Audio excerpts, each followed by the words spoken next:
আসসালামু আলাইকুম everyone, welcome to a new vlog. আনিবা ওর দাদাজিকে দরজায় নক করছে সকালে ব্রেকফাস্ট করার জন্য। ও ভেবেছে দাদা খাবে আমাদের সাথে, বাট আব্বুরা সকালে খেয়ে নিয়েছিল। আগের দিন আমাদের অ্যানিভার্সারি উপলক্ষে আমরা বাইরে থেকে কিছু খাওয়া এনেছিলাম। ওর মধ্যে যে চিকেনের গ্রেভিটা ছিল ওটা পুরাটুকুই রয়ে গিয়েছিল, এরকম 2 বক্স। সো ওগুলাই গরম করে খেয়ে নিচ্ছি। পরোটাও ছিল অনেক। আমি প্লেট দেওয়ার সময় আনিবা আমার কোলে ছিল, ও প্লেট দিবে। ছোট ছোট হাত দিয়ে আমাকে সবসময় হেল্প করার ট্রাই করে। এটাই অনেক বড় একটা পাওয়া, মাশাল্লাহ, আলহামদুলিল্লাহ। আনিবা আজকে সকালে আমাদের সাথেই ঘুম থেকে উঠেছে। সো আমি একা কোনো কিছু করার আর সুযোগ পাইনি। নাস্তা খাওয়ার পর আনিবা এখন তার কাজে লেগে গিয়েছে, তার ডেইলি যে রুটিন। এখানে আমার ড্রেসিং টেবিল ঘাঁটতে হবে, নাগাল পায় না, পা উঁচা উঁচা করে সব কিছু নিতে হবে। প্রত্যেকটা ব্রাশ নিবে, গালে ঘষবে। কী কারণে মেজাজ খারাপ হয়ে গেছে আমি নিজেও জানি না, যেহেতু ও এখন টেরিবল 2-তে আছে। সারাক্ষণ কিছুক্ষণ পর মুড অফ হয়ে যায়, নিজেই খুশি হয়। এখন আবার কি মনে করে ফ্লোরে শুয়ে আছে, এবং দেখেই মজা লাগছে আমার।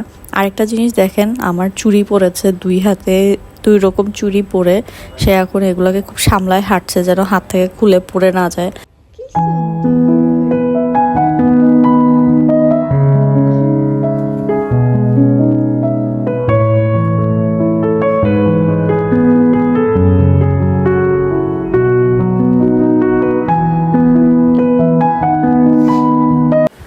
সন্ধ্যায় আমরা চা খাচ্ছিলাম, চা দিয়ে মুড়ি খাচ্ছি। আনিবাকে দেখেন পায়ের উপর পা তুলে মুড়ি খাচ্ছে, মাশাল্লাহ। ও যে মাঝে মাঝে কি সব করে না করে। আজকে রাতে আমাদের নিচে একটা প্রোগ্রাম আছে। আমাদের নতুন যে সভাপতি হয়েছে ওনার অভিষেক, শপথ গ্রহণ হিসাবে একটা অনুষ্ঠান। তো আমরা সবাই নিচে যাচ্ছি, ফ্ল্যাট ওনারদের সবার দাওয়াত দিচ্ছে। অনেক সুন্দর ডেকোরেশনও করেছে, অনেক লাইটিং করেছে। আনিবা দেখে তো খুব খুশি।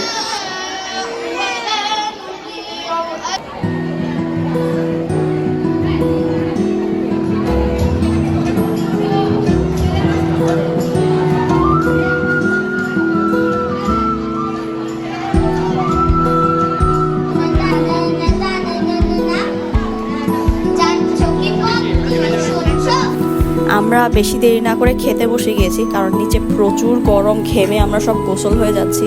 আনিবাকে আমার হাজবেন্ড রেখেছে, আমি আর আম্মু বসে গেছি খাওয়ার জন্য। এখন খাওয়া খুবই মজা হয়েছিল, মাশাল্লাহ। জর্দা ভাত দিয়েছিল, জর্দা ভাতটাও খুব মজা হয়েছিল। এখানে আমাদের ফ্ল্যাটের বাচ্চা কাচ্চারাই গান গাচ্ছে, কবিতা বলছে, ডান্স করছিল। আমরা এদিকে খেতে বসেছি। এই সাইডে বাবুর্চিরা সব রান্না করে বড় বড় ডেকচি নিয়ে আসছে।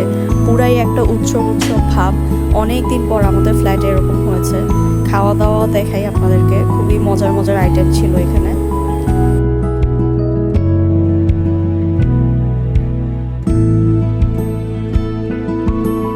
খাওয়া শেষ করে আমি আর আম্মু আনিবাকে নিয়ে বাইরে চলে আসছি। এখন ফ্ল্যাটের সবাই আমাদেরকে দেখে দৌড়ে আসছে। আনিবা তো তার দাদিমার কোল থেকে নামেই না। একটা ব্যান্ডের টিমও এনেছে, ওরাও কিছু গান গাবে, ওরাও স্টার্ট করছে। আর এখানে কয়েকজন বাচ্চা কাচ্চা আছে, ওরা গান গাবে, এখানে পারফর্ম করবে। তো আমরা বসে আছি। আনিবাকে দেখেন, সে খুবই এনজয় করছে। এত গরম, এত মানুষ, তার কিছুই আসা যায় না।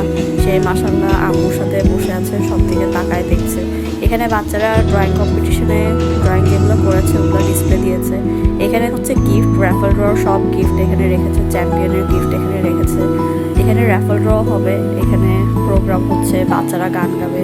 মজাই লাগছে, বাট এত বেশি গরম, ফ্যানের অ্যারেঞ্জমেন্টটা আর একটু ভালো হলে ভালো হতো আসলে।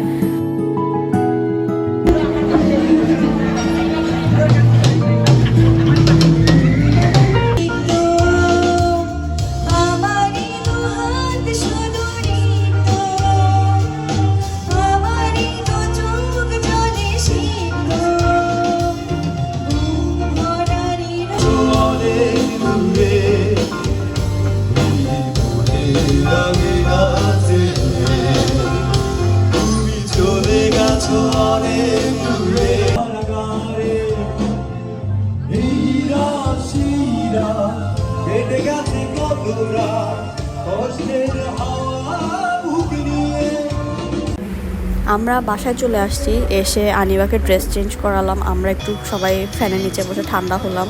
বাট হঠাৎ করে মনে হলো রাফেল ড্রয়ের যে ড্রগুলো ওগুলো আমরা ফেলি নাই, এখন ওগুলো নিচে ফেলার জন্য আবার গিয়েছি। আনিবা সহ সবাই, আমার হাজব্যান্ড ওগুলো ফেলতে যাচ্ছে ওখানে।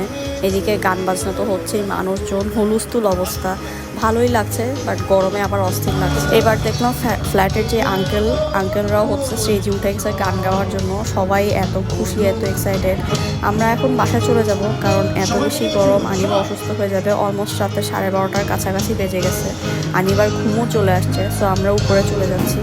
ব্লগটা কিন্তু শেষ পর্যন্ত দেখবেন, লাস্টে অনেক বড় একটা সারপ্রাইজ আছে।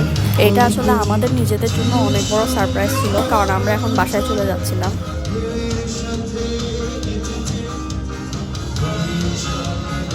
আনিবার এত বেশি ঘুম আসছিল, বাসায় আসার পর সাথে সাথে আনিবা ঘুমায় যায়। ওর এত ঘুম আসছিল, আমি আর ফ্রেশ হওয়ারও টাইম পাই নাই। যেভাবে ছিলাম ওভাবেই আনিবাকে ঘুম পাড়ায় দিছি। ম্যাডাম যেভাবে ঘুমাচ্ছে, আমি ফ্রেশ হতে যাব, ঠিক ওই মোমেন্টে হচ্ছে আব্বু এসে দরজা নক করতেছে, তাড়াতাড়ি আসো তাড়াতাড়ি আসো। আমি রুম থেকে বের হলাম, এরপর শুনলাম আমরা নাকি ফার্স্ট প্রাইজ পেয়েছি, নিচে অ্যানাউন্স করতেছে। তো আনিবা যেহেতু ঘুম, আমি আর আম্মুই শুধু নিচে নামলাম। নিচে নেমে দেখতেছি অন্য যারা রাফেল ড্রতে পুরস্কার পেয়েছে সবাই হচ্ছে প্রাইজ নিচ্ছে, সবার বাচ্চারা যাচ্ছে বাবা মার পক্ষ থেকে।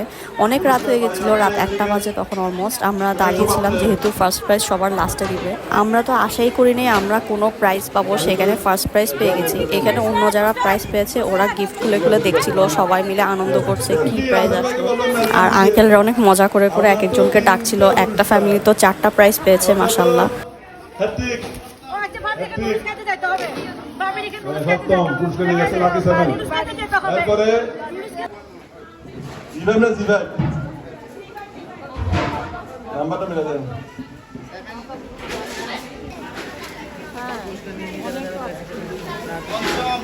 পঞ্চম পুরস্কার অতি সন্নিকটে আমরা আসছি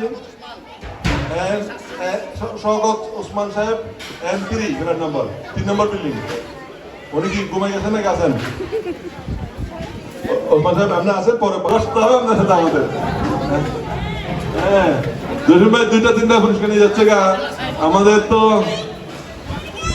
ঠিক আছে। অনেকগুলো গানের মধ্যে একটা মিলবে। এরপরের কাহিনী হচ্ছে আমাদের প্রথম পুরস্কার আমাদের C4 সালাউদ্দিন ভাইয়ের ভাবি আসছেন। আপনার ডিনার সেট তো অনেক আছে বাসায়, আপনার তো পরিবারিক আসেন আসেন আপনার জন্য ডিনার সেট, নতুন ডিনার সেট আমরা। এবার ফাইনালি আমাদের প্রাইজ দেওয়ার জন্য ডাকলো, আম্মু যাচ্ছিল। আমি যেহেতু ভিডিও করছিলাম আমি আর যাইনি। সো আম্মু গিয়ে হচ্ছে প্রাইজ রিসিভ করছিল ওখান থেকে। এত ভালো লাগছিল, মানে চিন্তাই করিনি এভাবে ফার্স্ট প্রাইজটা পাবো। আসলে কি প্রাইজ পেলাম সেটা ম্যাটার করে না, আনন্দটাই সবচেয়ে বড় বিষয়। সবাই মিলে আনন্দ হচ্ছে, গিফট নেওয়া হচ্ছে, ছবি তোলা হচ্ছে। তো আম্মুকে সব আঙ্কেলরা মিলে প্রাইজ দিচ্ছে।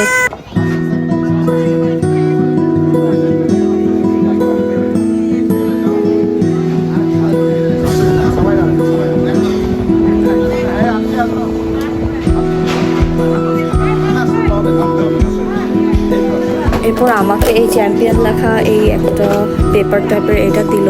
আমরা যেহেতু চ্যাম্পিয়ন হয়েছি রাফেল ড্রতে সেজন্য। আর আমাদের বিল্ডিং হচ্ছে আম্বিয়া হচ্ছে লেখা। আম্মু গিফট বক্স নিয়ে দাঁড়িয়ে আছে। দেন গিফট নিয়ে আমরা উপরে চলে আসার পর সাথে সাথে এটা খুললাম ভিতরে কি আছে দেখার জন্য।